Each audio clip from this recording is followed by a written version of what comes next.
Hello guys, welcome to my mini vlog travel edition Lakshadweep. তো আজকে আমরা দুপুরবেলা বেরিয়ে পড়েছি কাভারাত্তির কয়েকটা ট্যুরিস্ট স্পট দেখতে। তো দেখো, আমরা এখন এসেছি মেরিন মিউজিয়ামে। আর এখানে এসে প্রথমেই একটা শার্ক দেখলাম, বেশ বড়ই ছিল, ওদের অ্যাকোয়ারিয়ামেতে ওটা রাখা ছিল। আর এখানে দেখো অনেক ধরনের অ্যাকোয়ারিয়ামেতে সমুদ্রের তলার বিভিন্ন ধরনের মাছ, কোরালস ওরা এখানে রেখেছে, সেগুলো আমরা দেখছি।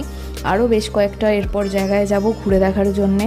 আজকে আমাদের কাভারাত্তিতে লাস্ট ডে, তো আজকে আমরা যা দেখা সব দেখে নেব, দিয়ে তারপরে আমরা কালকে চলে যাব আগাতিতে, ব্যাক করব। আর ওখানে গিয়ে তারপর আগাতিতে আরও 2-3 দিন মতো থাকবো, ওই জায়গাটা এক্সপ্লোর করব।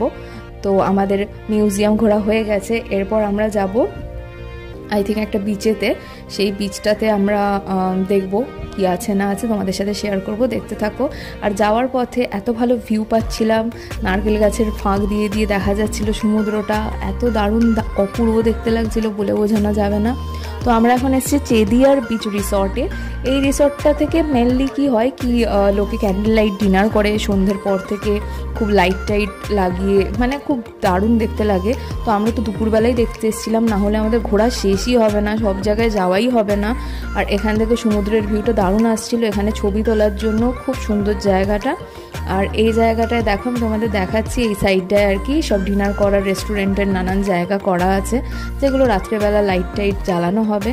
আর এই সাইডে দেখো একটা ব্রিজ দেখতে পাচ্ছ, এটা হচ্ছে ফিল্টার, মানে সমুদ্রের নোনা জলকে ড্রিঙ্কিং ওয়াটারেতে ফিল্টারাইজেশন করা হয়।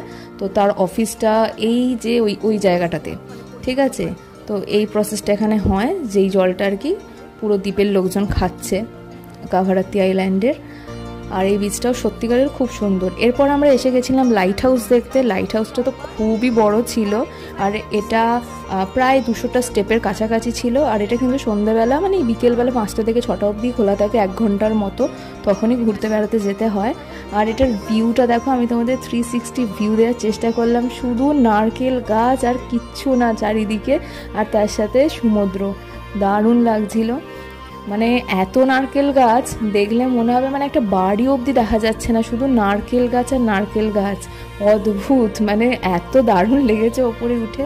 আর একটা হিন্দু টেম্পল ছিল গোটা আইল্যান্ডের মধ্যে, তো সেটাও আমরা ঘুরতে গেছিলাম। এরপরে আমরা দেখতে যাচ্ছি শিপ রেক।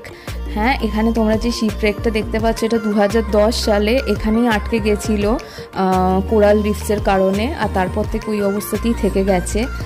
আর তারপর আমরা এসেছিলাম লাস্ট আর একটা বিচে, যেখান থেকে আমরা সানসেটটা আজকে এনজয় করলাম। তো আজকে ডে 2টা আমাদের দারুণ কাটল।